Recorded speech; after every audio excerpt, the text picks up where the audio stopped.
Let's set the stage. Picture 1947. The British were handing over power and the official date set for independence was August the 15th. But here is the fascinating twist that mainstream history often glosses over. Traditional Vedic astrologers across India looked at the Muhurat for 15th of August daylight hours and were deeply alarmed. The legendary astrologers Pandit Narayan Vyas from Ujjain and Haridev Sharma Trivedi warned political leaders that celebrating independence during those daylight hours would invite chaos, bloodshed, division, and instability. Think about how remarkable that is. While the rest of the world looked at politics through the lens of secular diplomacy, India's leaders, men steeped in civilizational consciousness, consulted accomplished astrologers like Surya Narayan Vyas to find a loophole in time. The British insisted on 15th of August, but the astrologers realized they could outsmart the inauspicious daytime energy by utilizing the twilight boundary between August the 14th and August of 15th. Now, by shifting the birth of the nation to the stroke of midnight, they bypassed the negative configurations of the daytime and stepped into a meticulously calculated window of divine protection. It wasn't just a dramatic theatrical moment for Nehru's iconic Tryst with Destiny speech, it was a deliberate, calculated spiritual shield thrown around a newborn nation. Welcome back to your own channel, Shastrik Astrology. I am thrilled to take you on a breathtaking, eye-opening journey into the cosmic architecture of our nation. Today, we will be answering one of the most profound historical questions. Why was India born at the exact stroke of midnight on 15th of August 1947? Was it merely a political convenience dictated by the British handover protocols, or was there an ancient, highly sophisticated celestial science at play? In this special video, we are going to dive deep into the legendary research by the great Vedic astrologer Sri K.N. Rao and explore the brilliant calculations made by Ujjain scholars like Surya Narayan Vyas and Haridev Sharma Trivedi and uncover why India's horoscope possesses a unique triple lock of astrological resilience. While many newly liberated nations around the world fell into the immediate political turmoil, military dictatorships and civil war, India stood tall as vibrant, enduring democracy. Why? The answers are written directly in the stars. So grab a notebook if you want to, get comfortable, hit the subscribe button if you haven't already, and let's unlock the cosmic blueprint of India's independence together, and let's jump right in.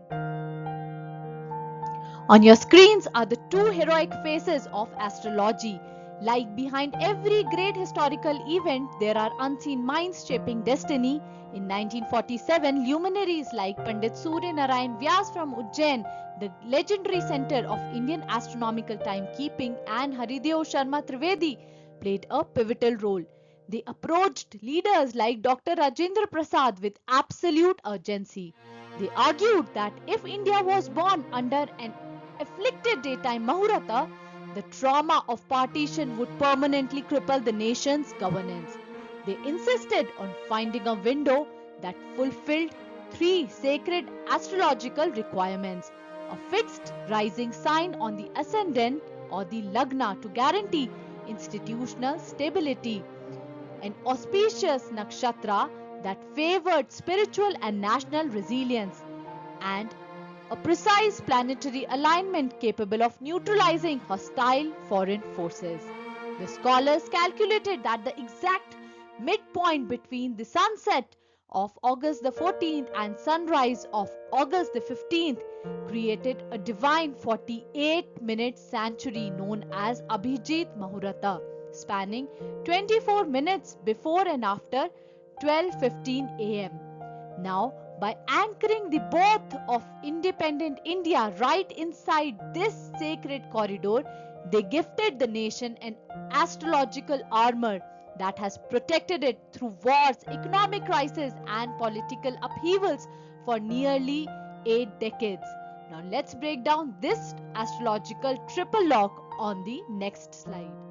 Now let's decode the core secret of India's horoscope, what we call the astrological triple lock.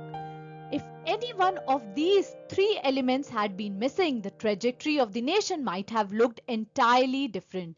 First, let's talk about Lagna or the ascendant. India was born under Vrishabha or the Taurus Lagna, rising at 17 degrees and 35 minutes in Rohini Nakshatra. Taurus is a sthir or a fixed sign. In mundane astrology, a fixed sign is rising at birth guarantees that the country's core structures, its constitution, its democratic institutions, and its civilizational identity will remain immovable, stubborn, and resilient against the outside forces. That's what a sthir or a fixed ascendant sign signifies in a mundane astrology. Second, the moon was placed firmly in Pushya Nakshatra, widely revered in Vedic text as the king of constellations, the nourisher of all the stars, ruled by Brihaspati, the guru of all the gods. Pushya bestows a deep instinctive healing power, nurturing motherly qualities and a profound spiritual anchor that unifies a diverse population. Third, the timing logged into Abhijeet Muhurta, which dissolves countless doshas. Together, these three pillars formed an invincible shield. But how did this manifest in real time? Let's look at the exact timing of 12:15 am and why those extra minutes mattered so much. Now you might wonder, why 12:15 am specifically? Why not 12:00 midnight on the dot? This is where the precision of Vedic timekeeping astounds modern skeptics. Astrologers calculate Muhurats based on true astronomical phenomena, specifically the exact duration of the night between local sunset and local sunrise. When you mathematically compute the midpoint of that August night in New Delhi, the peak concentration of Abhijeet Muhurta landed precisely around 12:15 am. This 48-minute window from roughly 11:51 pm on 14th to 12:39 am on 15th was the sweet spot where celestial energies aligned to counteract the heavy, sorrowful karma of the violent partition happening simultaneously across the borders. Now think about the psychological weight of that moment. Millions were displaced, families were torn apart, and grief hung heavy in the air. Yet, because the nation's legal and astrological birth certificate was stamped inside this divine window, India possessed an innate stubborn life force, a resilience that allowed it to heal, stitch itself back together, and rise as a global economic and intellectual powerhouse. Now let's look closely at the Taurus Lagna in the next slide. Now looking at Vrishabha or Taurus Lagna, it is ruled by Venus, the planet of wealth, harmony, culture and material comfort, and it sits in Rohini Nakshatra, whose symbol is an ox drawn cart loaded with bounty. Now what does this mean for a nation? It means India's fundamental destiny is tied to productivity, agricultural sustenance, deep-rooted connection to the soil and immense unyielding stamina. Taurus is a fixed earth sign. Now earth signs do not easily change shape. They absorb shocks, withstand earthquakes and stand firm against storms. Compare this with nations born under movable or fire signs like our neighbor Pakistan, which was born under an Aries Lagna just 20 hours earlier. Aries is a movable, fiery sign ruled by Mars, prone to quick impulses, volatility and frequent structural overhauls. While Pakistan faced immediate military coups, constitutional collapses and rapid regime changes, India's Taurus Lagna anchored its democracy like a massive oak tree whose roots go down thousands of meters into the earth. No matter how fierce the political storms blew, the tree refused to fall. Now let's spend a moment appreciating the moon's placement in Pushya Nakshatra. In Vedic astrology, Pushya translates to nourisher or the flower. It is considered the most auspicious of all 27 nakshatras, when the moon, which represents the public mind, the emotional core and the general populace, is placed in Pushya, the collective consciousness of the nation is imbued with a deep sense of duty, tolerance, dharma and spiritual seeking. This is why, despite incredible linguistic, religious and cultural diversity that would fracture any ordinary country, India maintains an unbreakable civilizational glue. Pushya gives India its unique ability to self-heal. Whenever nation faces external aggression, internal strife or economic hardship, a profound collective resilience awakens. This is how nation bounces back from 1962 war, the 1975 emergency and various economic bottlenecks. That bounce back capability is the direct blessing of Pushya Nakshatra protecting the collective mind of 1.4 billion people. Now, bowing down to the legendary K.N. Rao's most fascinating contribution to mundane astrology is his comparative study of India and Pakistan's independence charts. Now, as we noted earlier, Pakistan was established roughly 20 hours prior, placing its ascendant in Aries, that is Mesh Lagna, accompanied by difficult planetary exchanges known in classical texts as Khala Yoga. Aries is a sign of speed, aggression and sudden shifts ruled by fiery Mars. Astrologically, this predisposed the neighboring nation to frequent military takeovers, governance fragility and ongoing struggles with institutional continuity. In stark contrast, India's deliberate choice of the Taurus Lagna logged in a steady, patient and enduring institutional framework. When you map the stability indices over decades, India's chart shows remarkable staying power, weathering every storm and steadily growing its global influence, while neighboring charts struggled with cyclical instability. Now, this is the undeniable practical power of choosing the right Muhurta in Vedic astrology. It proves that time is not neutral. Certain moments carry profound karmic blueprints that shape the destiny of millions. Let's look inside the chart's third house of powerhouse, because now is when we discuss one of the most stunning configuration in India's independence chart, a massive Panchgrahi Yoga, 5 planets clustered together in third house of Cancer. The third house rules communication, neighbors, media, courage, trade and enterprise. Having 5 major planets here creates an absolute powerhouse of soft power. Now let's break down who is in this cosmic room.